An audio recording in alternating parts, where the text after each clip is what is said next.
Selamat pagi semuanya. Kita berterima kasih kepada Tuhan kalau masih diberi waktu untuk menghirup udara di pagi hari yang subuh ini. Namun sebelum kita beraktivitas, mari kita satu di dalam doa. Selamat pagi Bapa, selamat pagi Tuhan Yesus, selamat pagi Roh Kudus. Terima kasih atas waktu luang yang Engkau berikan bagi kami bersama, untuk kami terus belajar di tengah-tengah perjalanan hidup yang ada, melakukan berbagai hal, melihat, memperhatikan petunjuk Allah. Kami rindu mendengar, menerima kebenaran firman Allah. Mari kuasai hati setiap orang percaya dan kuasai hati hamba. Urapan-Mu mengalir untuk hamba, untuk setiap umat-Mu yang rindu mendengar kebenaran firman Allah. Terima kasih kami menerima firman kehidupan yang memberi pedoman dalam perjalanan hidup kami. Dalam nama Yesus, haleluya. Amin. Saudara sekalian, mari kita memperhatikan firman Tuhan.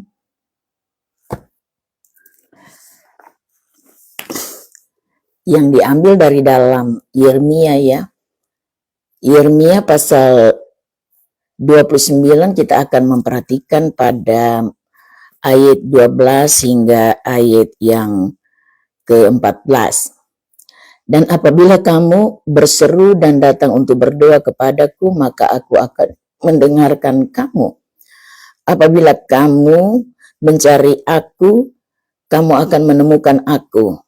Apabila kamu menanyakan aku dengan segenap hati, aku akan memberi kamu menemukan aku. Demikianlah firman Tuhan. Dan aku akan memulihkan keadaanmu, dan aku akan mengumpulkan kamu dari antara segala bangsa dan dari segala tempat kemana kamu telah kucerai beraikan. Demikianlah firman Tuhan, dan aku akan mengembalikan kamu ke tempat yang dari mana aku telah membuang kamu. Nah, saudara sekalian, kalau kita melihat kebenaran firman Allah ini adalah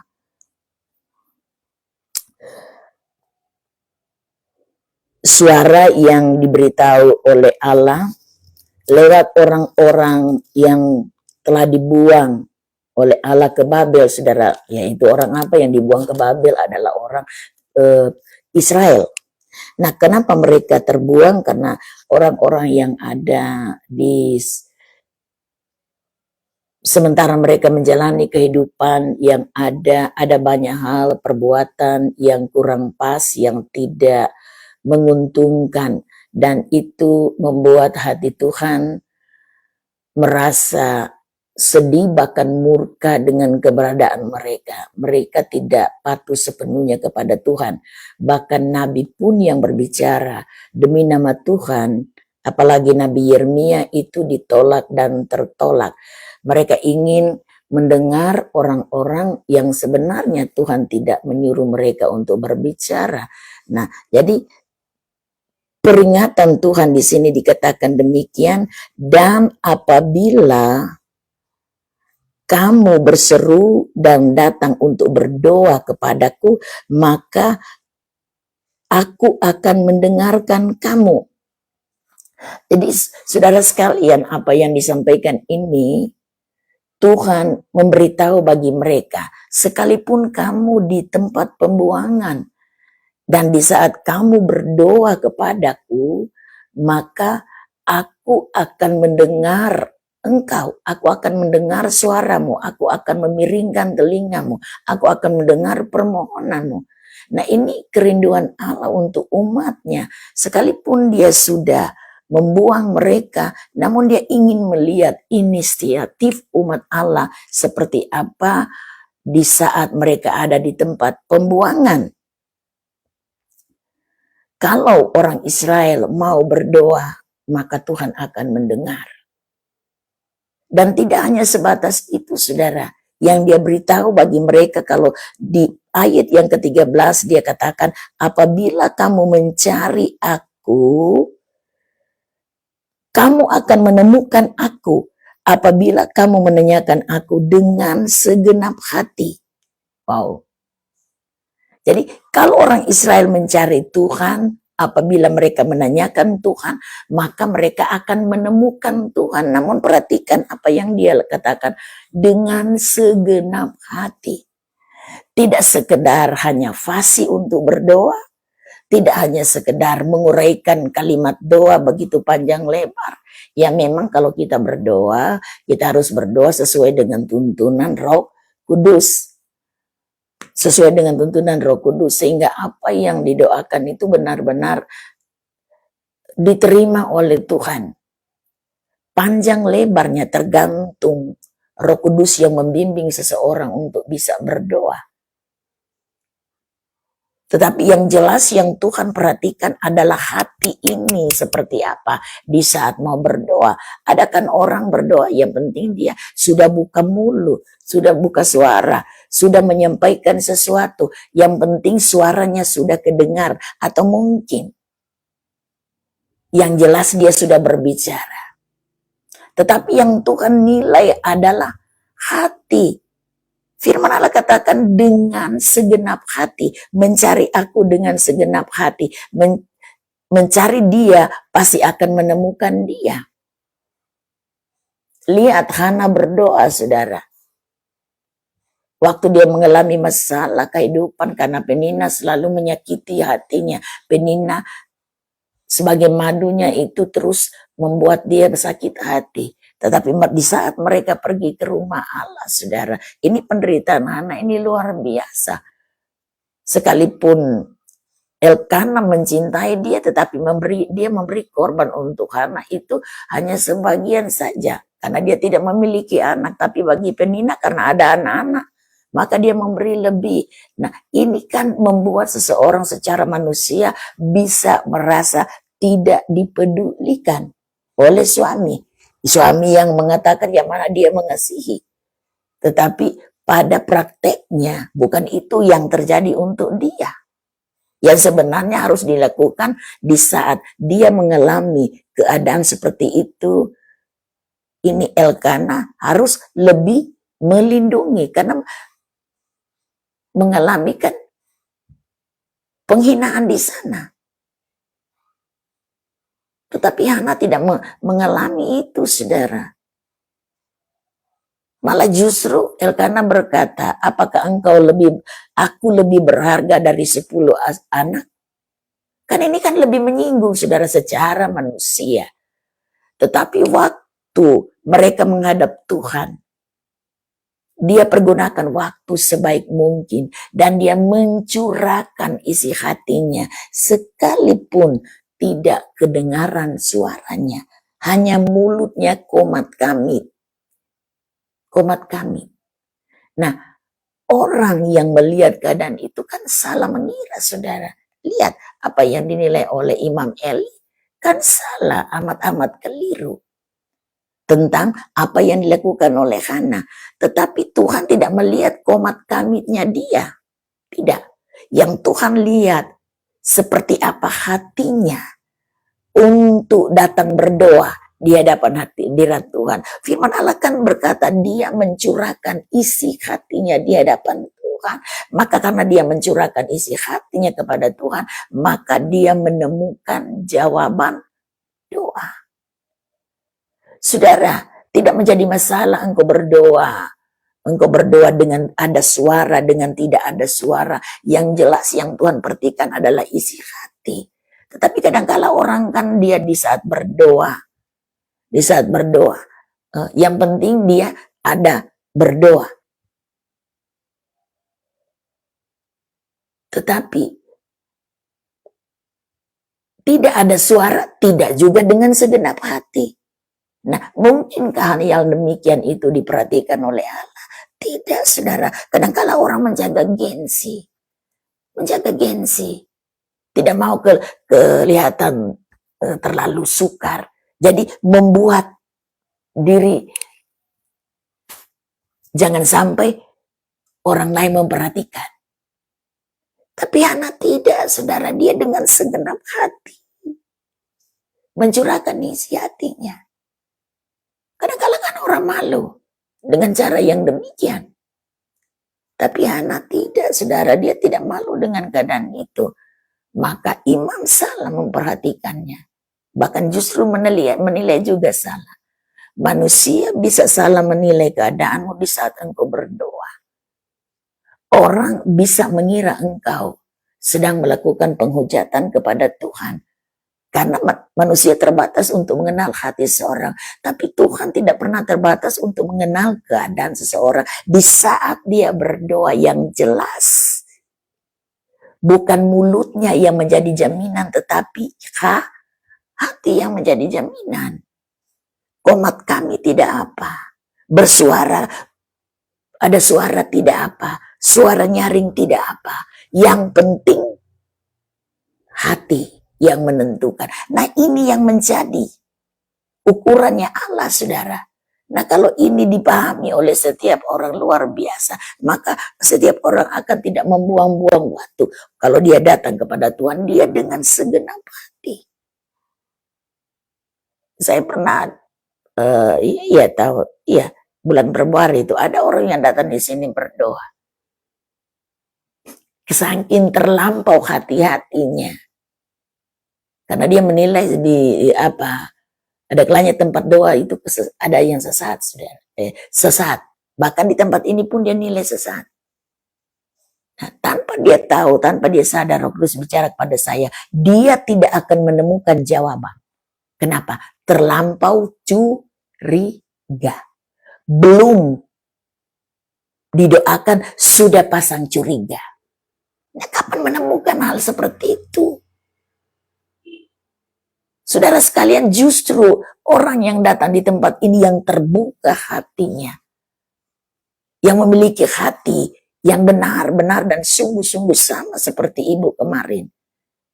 Masih pagi sudah ada di tempat ini dari jauh, saudara. Dia menemukan jawaban doanya. Kenapa? Karena sungguh-sungguh. Jadi yang Tuhan nilai adalah sungguh-sungguh. Sehingga memungkinkan hatinya tertarik dengan apa yang dilakukan oleh tiap orang. Bukan karena kedudukannya. Kita kadang-kala keliru untuk menanggapi hal seperti itu, saudara. Siapapun datang kepada Tuhan, tidak menjadi ukuran, saudara. Pendeta, gembala, pelayan, majelis Jumat, pimpinan wadah, pimpinan kolom, dan lain sebagainya, tidak menjadi standar untuk doanya didengar. Paham ini? Yang menjadi standar adalah hati seseorang. Hati seseorang yang dicurahkan di hadapan hadiratnya. Itu yang membuat Tuhan menjawab doa setiap orang. Jadi kadang-kala orang kan merasa karena dia punya kedudukan di posisi pelayanan, maka dia merasa yang mana hanya doanya bisa didengar. Tidak, saudara. Sekalipun saya berdoa, saudara. Orang yang datang untuk berdoa, minta doa. Kalau saya tidak dengan segenap hati untuk berdoa, maka tidak akan dijawab oleh Tuhan. Sekalipun ini tempat namanya tempat doa, saudara. Tapi kalau tidak berdoa dengan segenap hati, maka tidak dijawab. Tapi kalau berdoa dengan segenap hati, siapapun dia, mulai dari orang yang sudah ubanan sampai kepada orang kecil, anak kecil yang sudah tahu berdoa, pasti dia akan dijawab. Yang jelas hatinya yang menjadi ukuran di hadapan Tuhan, saudara. Amin. Nah, kita harus memiliki gambaran hidup. Bagaimana cara untuk mendekatkan diri kepada Allah. Kedudukan seseorang tidak menjamin. Tapi yang menjamin adalah hati. Hati seseorang, saudara. Saya banyak bicara kalau orang datang berdoa. Saya katakan, sekalipun datang di tempat ini. Tapi Tuhan mau hati itu dipulihkan.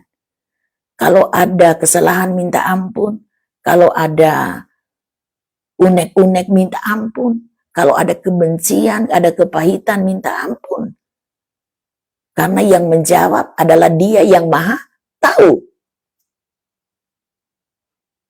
Dia yang Maha Tahu, yaitu Allah kita. Jadi posisikan hati untuk benar-benar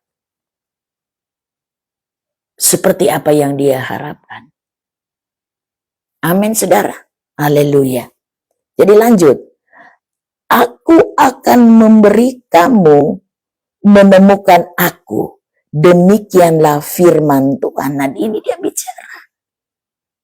Di saat setiap orang datang dengan segenap hati, maka Dia akan memberi kesempatan, memberi waktu untuk setiap orang, siapapun dia, bisa menemukan jawaban daripada doa. Amin. Haleluya. Jawaban daripada doa. Jadi tidak menjadi ukuran, saudara. Engkau pakai stola panjang, modelnya lebar, warnanya biru, warnanya apa saja. Saya, saudara, ada stola, saudara. Ada stola itu saya lepas di situ. Saya pakai itu merasa terganggu, saudara. Merasa terganggu.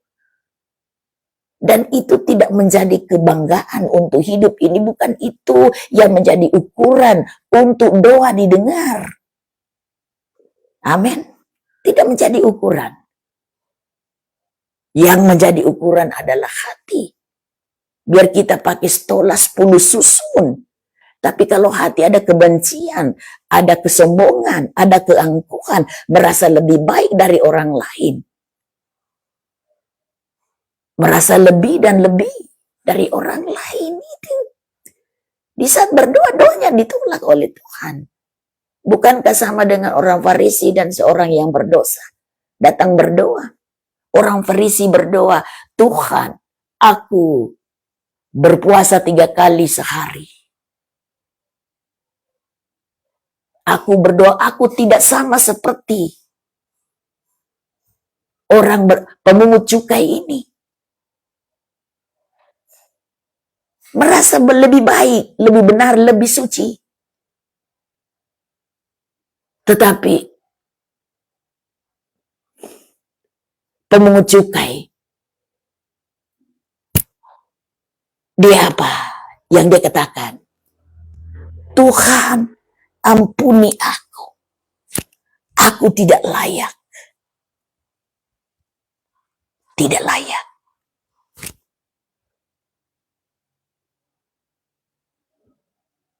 Kesadaran diri untuk menyadari bahwa hidup ini ada keterbatasan, ada kekurangan, ada kelemahan, ada dosa. Itu perlu, saudara. Perlu kesadaran, sadar. Manusia tetap ada keterbatasan. Nah, di keterbatasan ini kita perlu memohon pertolongan Tuhan Roh Kudus untuk membimbing, mengarahkan kita. Sehingga di keterbatasan yang ada kemampuan untuk menghindar dari berbagai hal yang tidak berkenan dan menyenangkan hati Tuhan.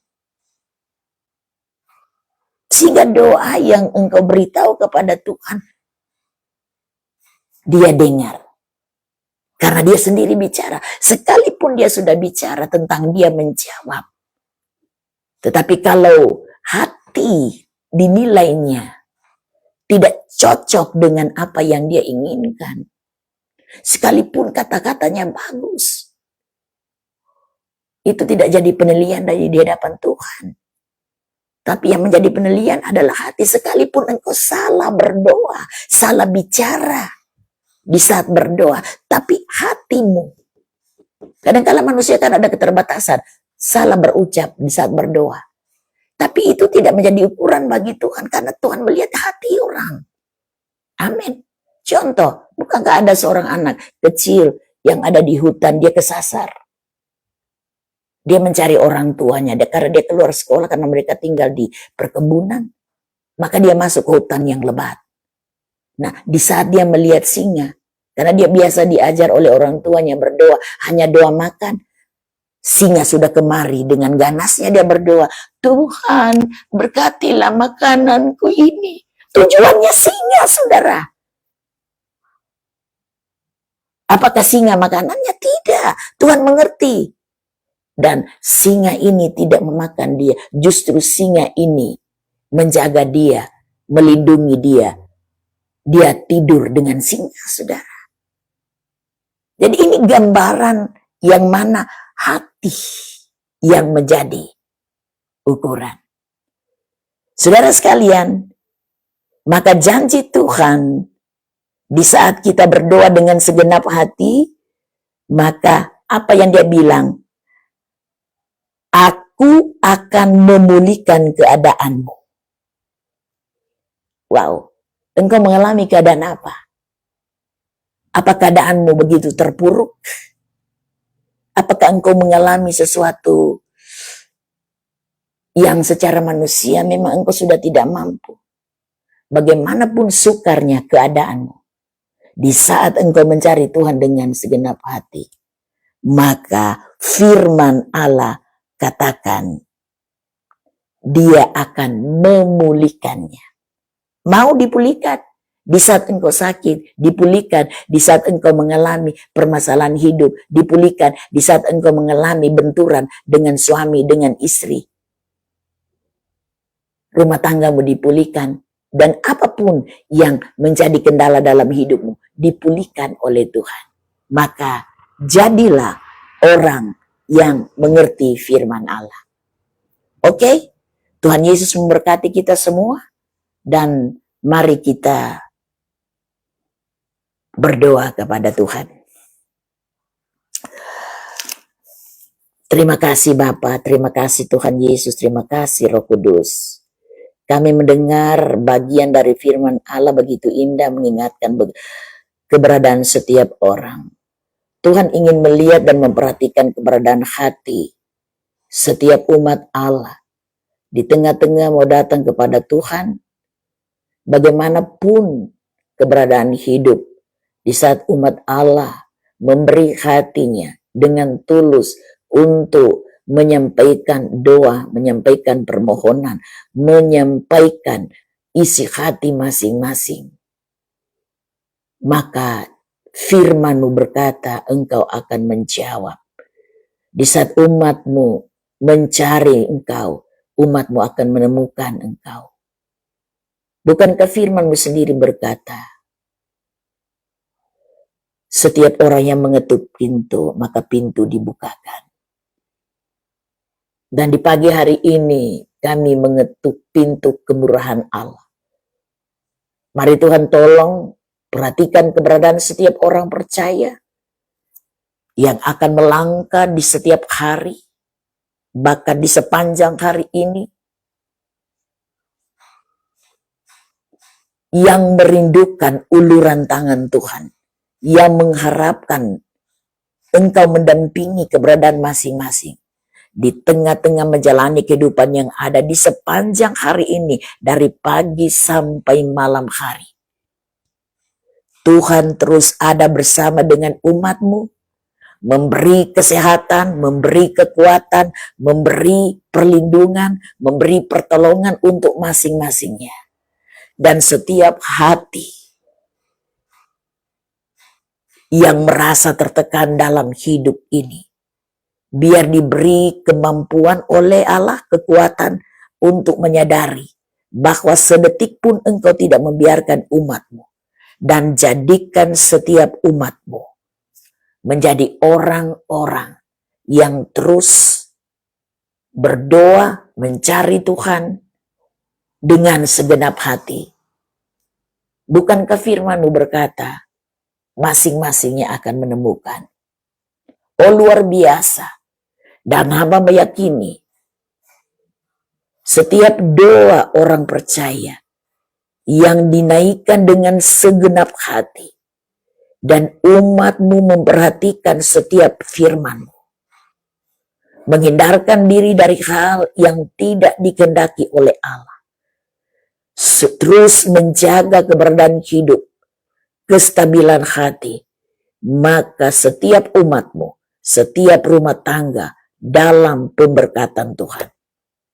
Profesi apapun, pekerjaan apapun yang ditekuni oleh umat Allah, di sepanjang hari ini, Engkau Tuhan yang menolong mereka dalam berbagai pekerjaan.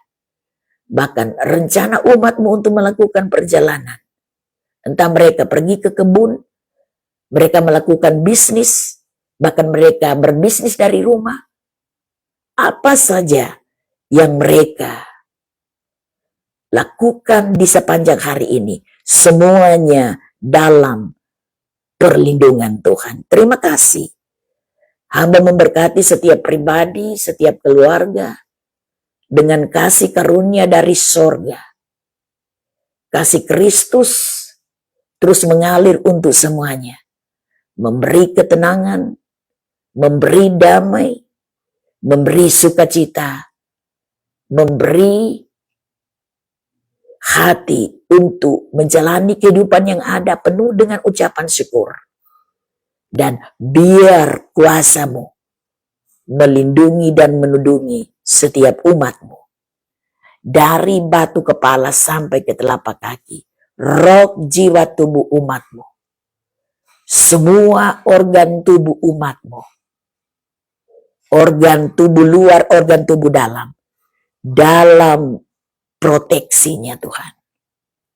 Inilah berkat yang Tuhan berikan untuk setiap umat-Mu, secara pribadi dan keluarga.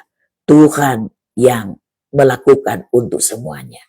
Dalam nama Tuhan Yesus, inilah doa kami. Haleluya, haleluya, amin. Puji Tuhan, selamat beraktivitas di sepanjang hari ini. Yakini Tuhan ada bagimu karena Dia mengasihi hidupmu. Oke, Tuhan Yesus memberkati.